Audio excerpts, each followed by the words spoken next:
and welcome to Funko Collectors Asia. I'm Cheryl. And I'm Daniel. And today we'll be talking about The Little Prince. Woo! Really excited about this series. Have been wanting to do this for a while, and we finally caught the film. Yeah, so, this is a Pop Asia limited line, I guess, or rather Pop Asia exclusive.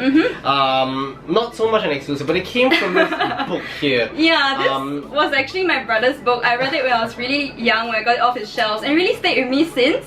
So when I saw these on the shelf, I was pretty interested, or like pretty curious, because Little Prince is something that we're all familiar with, very crucial to the storyline. But I guess like Aviator and the little girl is kind of like new because she's not really, these two characters are not really covered in the book. So, you know, so we kind of realized that the Aviator and the little girl are from the movie. You know, they actually made a movie for the book, and that came out last year, that being 2015, correct. Right? Yeah. It's quite interesting because the book was actually written a really long time ago in the 1940s, but there's a heavy influence in, I guess, pop culture. There's like a city in Busan or in Korea that is dedicated to the Little Prince. Yeah, so there's actually quite a lot of influence on this like classic like children's book, which was really nice. And when the movie came out, I really want to watch it. I told Daniel to watch it. He was kind of like not very keen. I was skeptical. I mean, I was to be honest, I was quite bored of the book. But anyways, let's get down to it.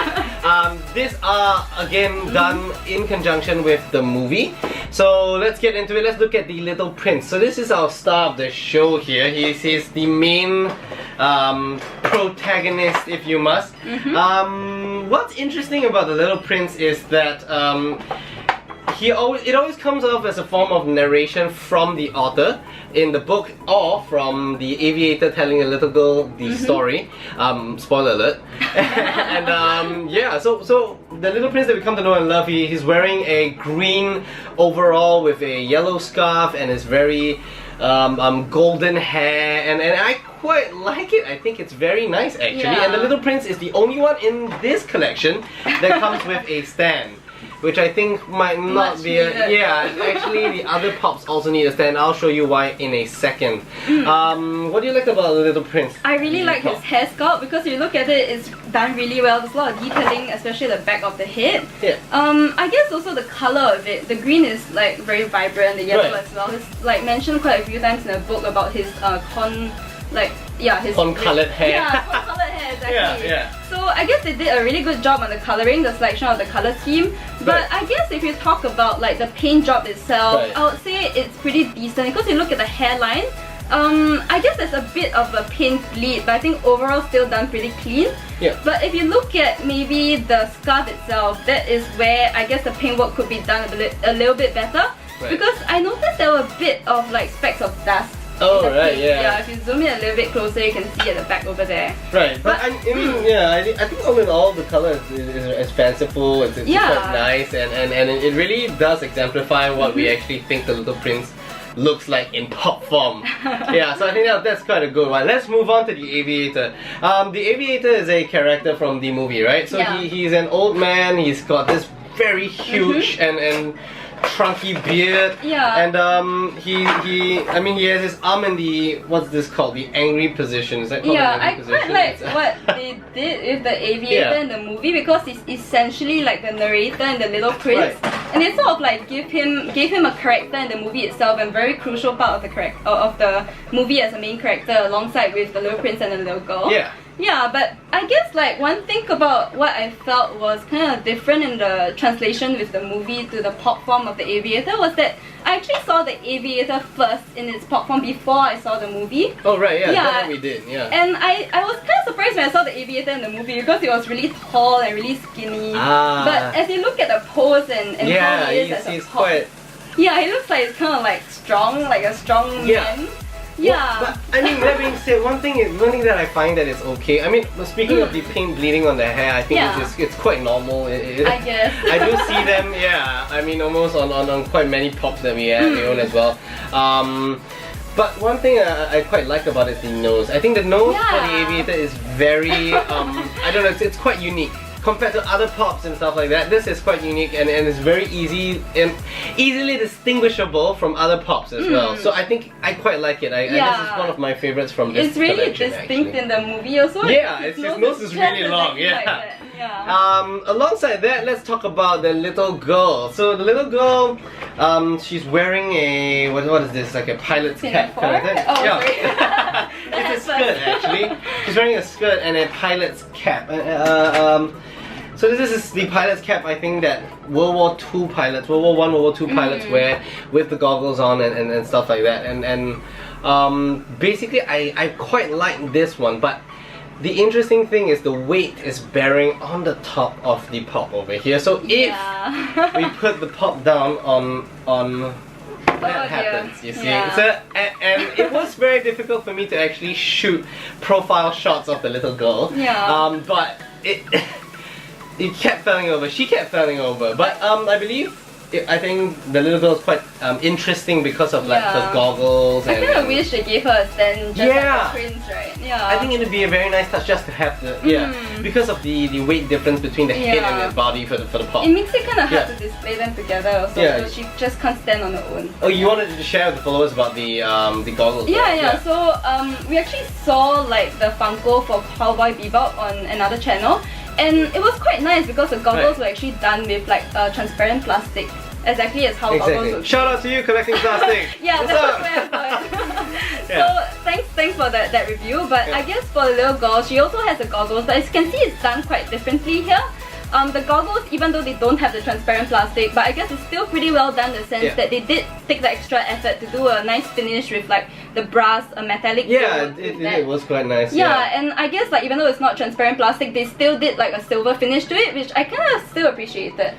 Alright, personally I think the pops do look very nicely put side by side. Although we do have a little issue with the scale. Exactly.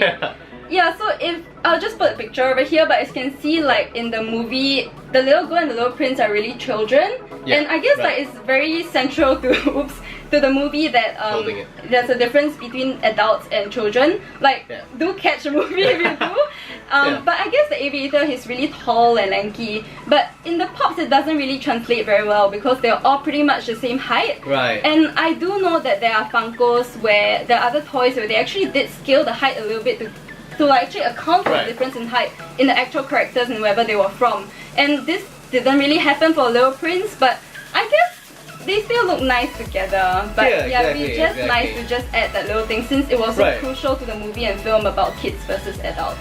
So all in all, I think paint coloration on the pops are rather spot on as with the movie and stuff like that. So no complaints over there other than a little bit of paint bleeding here and there and the pop falling over. Let's talk about valuations now. So I mean these pops are Pop Asia exclusives. I mean not exactly exclusives as in like they are Pop Asia pops. They're not pop movie pops. And that being said, it drives up the valuation in other countries, especially those non-Asian countries like in the US and stuff like that. We've seen eBay prices that are crazy for the whole set, right? And I was actually quite surprised, right? Like when we initially first saw this. I was surprised because, like as he said, this is actually a Pop Asia line, and I was surprised because, well, it really is from the movie, so it isn't from the Pop Movies line. But what shocked me even more was that The Little Prince, really, the book and also the movie, they are made in France, or they are French. It's a French film, it's a French author, and it was first released, I guess, in the US and in France, and not really in Asia. So it made me kind of wonder how come it was really a Pop Asia line, and I guess that was one of the reasons why it drove up the valuation so much. Exactly. I mean, there were people. Here's my guess. Okay, I think because Pop Life, which is the distributor and the manufacturer for some of the pops here in Asia, they work in a separate entity sort of state from Funko in the US. So that being said, it could be that, you know, maybe the Little Prince or whatever the licenses that the book or the owner holds does not allow for licensing of the toy in the US or in European areas. Or maybe it could be the other way around, and like Pop Life managed to secure the license for the Little Prince first, Correct. Yeah, but it was interesting. So it could be either or. Yeah. I mean, who knows? We might see a pop movie version of this. Yeah, we never I know. guess Yeah. that'd be interesting. But it made me feel a bit sad because really, I guess the real or original fans would be from Europe and from the US. But somehow, fortunately, we managed to get access to them first. For sure, for sure. Yeah. I mean, I think that would be really interesting to see, or to really just find out. If you have any idea what went on with this, please let us know in case, instead of letting us go on a wild guess over here. But all in all, I think this is a very nice collection to have. Yeah. It is a, it was good buy on our part. Yeah. I think it really looks awesome If with the you whole haven't collection. caught the movie, please go and catch it. And I'm sure that you would want your own set That of is Hello Friends highly, as well. highly recommended. Yeah, I really for loved sure. it. It was very well done. So thank you for watching today's episode of Funko Collectors Asia. We hope you enjoyed this one where we talked about the little prints. Let us know if you have the collection already, how much you bought them for, or whatever's happening in your country with Pop Asia Pops. And yeah, just tell us more about what you like to see on the other episodes of Funko Collectors Asia. Thank you guys for watching. Please subscribe, that would mean a lot to us. As well. Yep. And of course, comment below anything, just let us know. And yeah, we will see you on the next episode. Thank you guys for watching. Bye. Goodbye!